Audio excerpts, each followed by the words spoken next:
We divide 142 by 5 in long division method.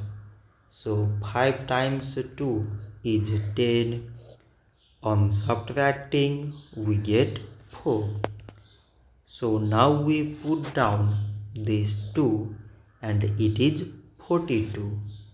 5 times 8 is 40. On subtracting we get 2. So now there is no other number to put it down. So we take here decimal so that we put 0.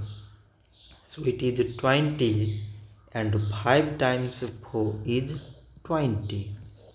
On subtracting we get 0. So 142 divided by 5 is 28 decimal 4. So this much for today and thanks for watching.